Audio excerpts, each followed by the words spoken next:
कुरान को खुदा की किताब और मोहम्मद साहब को अंतिम पैगंबर मानने वाले अति आस्तिक मुस्लिमों के चेहरे की रंगत तब देखते ही बनती है जब कोई गोरा इस्लाम की तारीफ करता है, और अगर कहीं वो कुरान या हदीस की किसी बात को विज्ञान की किसी खोज से जोड़ते तब तो सुभान अल्लाह। कुरान में विज्ञान के दावों का जिक्र कुरानी इस्लामी प्रवक्ता और आजकल तड़ी पार मियाँ जाकिर नाइक के भाषणों में बहुत ज़्यादा सुनने को मिलता है। वो अक्सर एक टैगलाइन का इस्तेमाल किया करते हैं कि विज्ञान जो बिग बैंग थ्योरी से लेकर सूर्य का घूर्णन, जूलॉजी से लेकर एम्ब्रियोलॉजी यानी भ्रूण बनने का प्रोसेस, जो साइंसदान ने हाल ही में 50 साल पहले, 100 साल पहले, 150 साल पहले कहा, कुरान में इसका जिक्र 1400 साल पहले है। फिर कुछ वैज्ञानिक डॉक्टर्स के नाम गिनाया करते हैं कि देखिए कैसे हमारी कुरान में विज्ञान देखकर फला फला वैज्ञानिक ईमान ले आए। गूगल और सोशल मीडिया इनके ऐसे दावों से भरा पड़ा है। तो दोस्तों, क्या वाकई में कुरान में विज्ञान है कि जिसे पढ़कर किसी काफिर वैज्ञानिक या डॉक्टर का ईमान डोल जाए? चलिए आज इसी की पड़ताल करते हैं।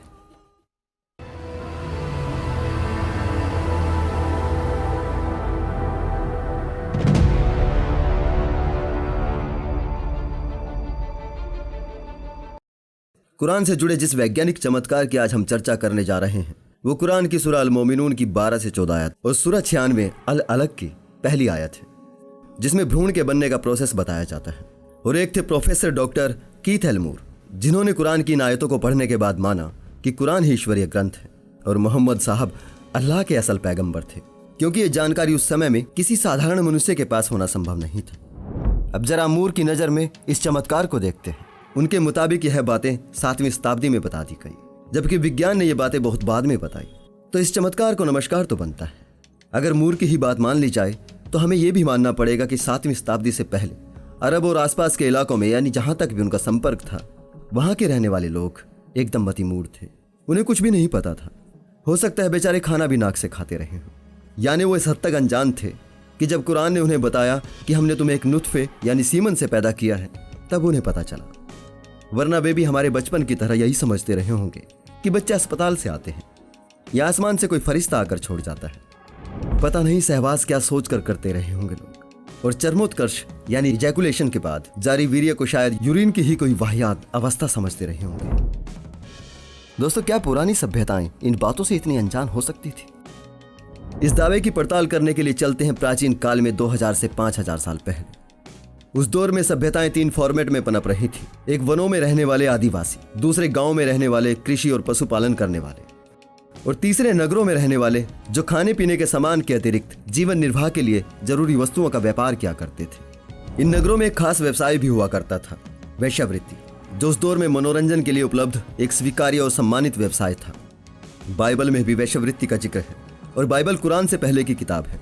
उससे पहले ग्रीक सभ्यता में Cyprus, Sicily, kingdom of Pontus, Cappadocia ये भी वेश्यावृत्ति के मुख्य केंद्र हुआ करते थे।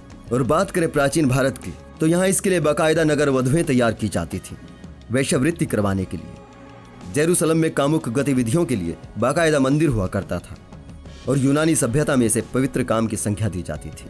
2000 साल पहले माउंट विसुवियस के विस्फोट में नष्ट हुई पोम्पोई को जब 1748 में खोदा गया तो शहर के साथ एक वैश्यालय भी मिला, जिसमें 10 कमरे और सहवास को दर्शाती पेंटिंग्स मौजूद थी। कहते हैं इस सब की शुरुआत सुमेरिया के राजा और प्रेम की देवी इनान्ना के मिलन से हुई थी।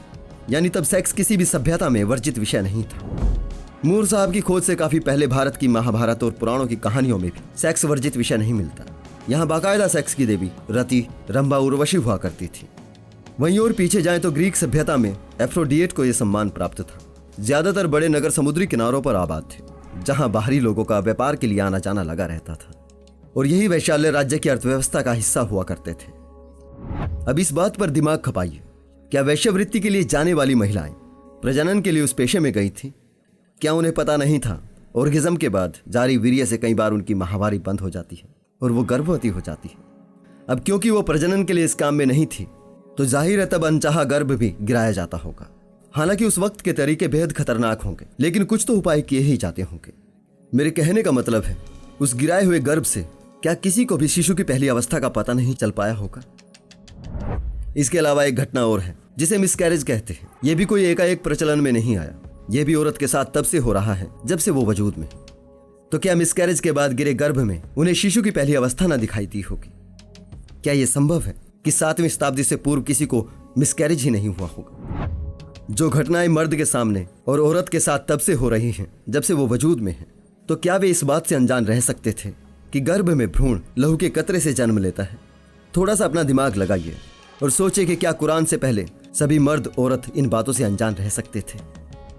बहुत सारे सुखद दुखद एहसास, मानसिक और शारीरिक तकलीफों के बाद ही एक नया जीवन इस दुनिया में आता है। और क्या ऐसा हो सकता है कि एक औरत अपने पति से अपने सभी अनुभव साझा नहीं करती होगी? इतनी सी जानकारी के लिए किसी अनपढ़ आदमी का सिर्फ शादीशुदा होना ही काफी होता है। और नबी साहब का तो शादियों का अच्छा खासा अनुभव रहा था, तो ये कोई इतनी अनोखी और नई बात नहीं थी कि कुरान से पहले किसी को पता नहीं था, जो पढ़ते ही ईमान डोल गया मूर साहब का। अब अगर ऐसे दावे करने वाले किसी स्कॉलर से कोई पूछे कि भाई जैसे आपकी किताबों में चमत्कार देखकर लोग ईमान ले आते हैं, तो क्या वैसे ही आपका भी ईमान दूसरे की किताब में चमत्कारों को देखकर डोल जाता है? अगर एक दो आयत की तुकबंदियों से मूर साहब का ईमान कुरान पर आ सकता है, फिर तो आप सभी का ईमान हिंदू ग्रंथों पर आ जाना चाहिए। यहाँ आपको सैकड़ों श्लोकों की तुकबंदियां आज के विज्ञान के साथ फिट बैठी दिखाई देगी।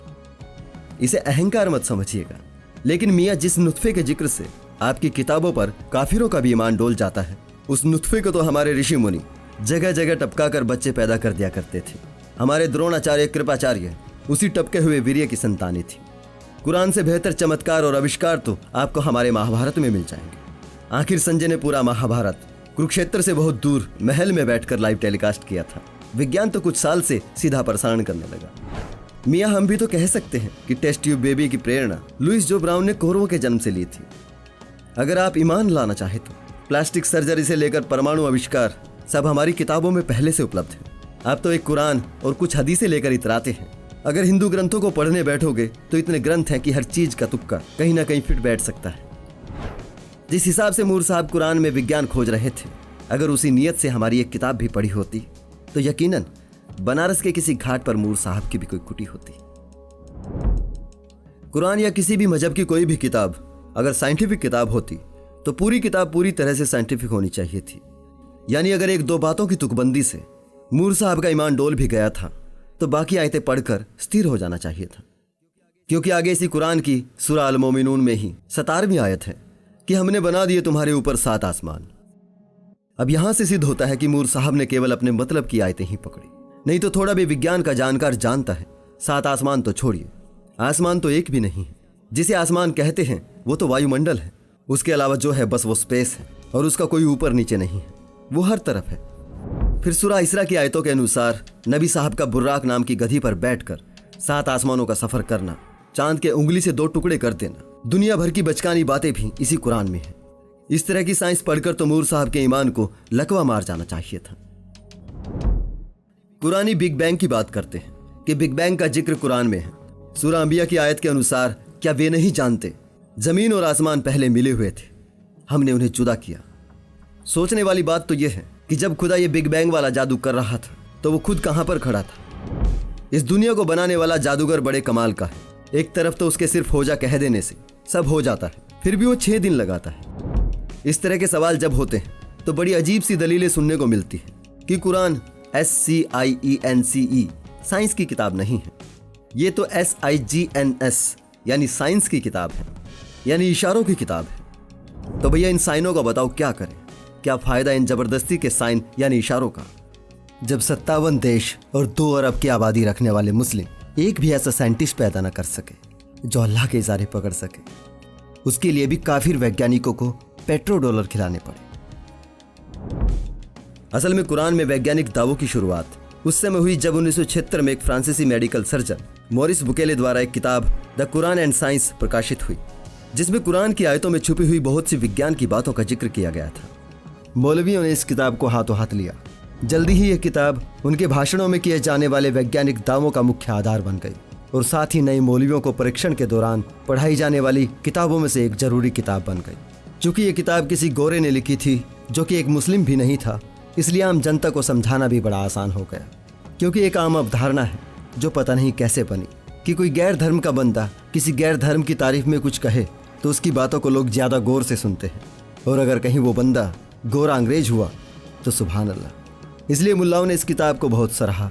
सभी इस्लामिक देशों ने इस किताब का अपनी अपनी भाषा में अनुवाद करवाया। लेकिन अब आप सोच रहे होंगे, फ्रांस में रहने वाले एक मेडिकल सर्जन को कुरान में विज्ञान ढूंढने की क्या जरूरत पड़ गई थी। असल में डॉक्टर बुकेले सऊदी अरब के तत्कालीन सम्राट किंग फैजल के फैमिली फिजिशियन भी थे।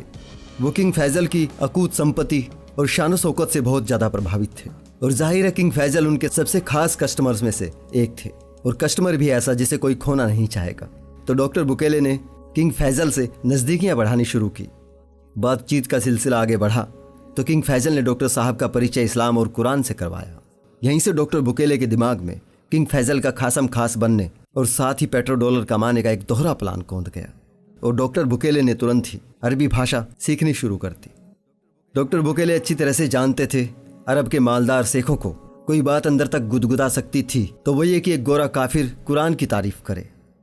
उन्होंने यही किया क्योंकि ये जिंदगी भर एक डॉक्टर की जॉब करके गुजार देने से कहीं बेहतर था और क्योंकि इसमें ढेर सारा पैसा कमाने के साथ साथ अरब के शेखों की हमदर्दी और पूरे मुस्लिम जगत की दुआएं भी शामिल थी। तो डॉक्टर बुकेले ने कुरान में विज्ञान खोज निकाला। ठीक ऐसी ही कहानी प्रोफेसर डॉक्टर कीथ एलमूर की है। 1980 में प्रोफेसर कीथ मूर को सऊदी अरब की किंग अब्दुल अजीज यूनिवर्सिटी में शरीर विज्ञान और भ्रूण शास्त्र पर व्याख्यान देने के लिए निमंत्रित किया गया था। जब प्रोफेसर मूर सऊदी में थे तो उन्हें किंग अब्दुल अजीज यूनिवर्सिटी एम्ब्रियोलॉजी कमेटी में शामिल किया गया। उसके बाद उन्होंने कुरान में एम्ब्रियोलॉजी खोज निकाली और प्रसिद्ध हो गए। हालांकि डॉक्टर बुकेले और कीथ मूर के दावे कितने वैज्ञानिक हैं इसका इनकी किताबें पढ़ने के बाद पता चल जाता है। अगर आप जरा सी भी वैज्ञानिक अथवा तार्किक समझ रखते हैं तो किताब में डॉक्टर बुकेले के और कीथ मूर के वक्तव्य में कुरान में से अपने मतलब की लाइनों का चयन सहज ही पकड़ सकते हैं। कुरान पर दिए गए अपने वक्तव्यों से पहले इन वैज्ञानिक डॉक्टर्स की क्या पहचान थी? कौन जानता था कीथ मूर और बुकेले को? हजारों गुमनाम वैज्ञानिक भरे पड़े हैं इस दुनिया में, ये भी उन्हीं में से एक होते। कोई वैज्ञानिक किसी धर्म के बारे में क्या कहता है ये बड़ी बात नहीं है, उसके कुछ व्यक्तिगत दबाव या लालच हो सकते हैं। किसी धर्म की किताब के बारे में विज्ञान क्या कहता है वो मायने रखता है।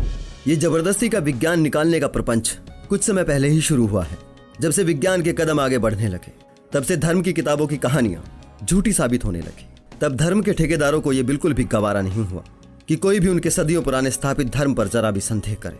और क्योंकि विज्ञान अपनी बात सिद्ध करने के बाद कहता है तो इनका उससे टकराना तो संभव नहीं हुआ, तो उसे नीचा और मामूली दिखाने का रास्ता अपनाया गया और अपने धर्म को सही, सच्चा और वैज्ञानिक सिद्ध करने के लिए ये लोग किसी भी हद तक जाने को तैयार हो गए और अपनी धार्मिक किताबों में हाल फिलहाल के विज्ञान की खोजों के जोड़ तोड़ जुगाड़ में लग गए। और कमाल की बात देखिए, इसके लिए विज्ञान की ही अलग अलग शाखाओं से जुड़े लोगों को हायर किया जाने लगा और उसके बाद शुरू हो गया ऐसे जुमलों का दौर कि विज्ञान जिसे आज बता रहा है वो सब तो हमारे नबी साहब बहुत पहले बताकर चले गए। दोस्तों, इस वैज्ञानिक युग में बने रहने के लिए धार्मिक दुनिया के लोगों ने अपने सभी ट्रेंड बदल दिए। जो धर्म गुरु कभी भगवान ईश्वर अल्लाह से सीधा राब्ता कराने में लगे थे, अपनी किताबों में जबरदस्ती का विज्ञान खोज कर प्रसारित कर रहे हैं। ये वक्त की बात है। कभी अज्ञान से जन्मे भगवान का दौर था तो हर बात को भगवान नाम की चाशनी में लपेट कर परोस दिया जाता था। आजकल दौरे विज्ञान है। हर वैज्ञानिक खोज का जोड़ तोड़ जुगाड़ अपनी बाइबल, गीता, कुरान में बताया जाता है। इनकी ये तमाम तरह की कोशिशें सिर्फ उसी धर्म रूपी बाड़े को मजबूती देने की है ताकि कोई भी इस बाड़े की सीमा को तोड़कर आजाद ना हो पाए। आज के लिए इतना ही दोस्तों, जल्दी ही मिलते हैं किसी और ऐसे ही वीडियो के साथ। मेरे साथ इस वीडियो के अंत तक देने के लिए बहुत बहुत धन्यवाद।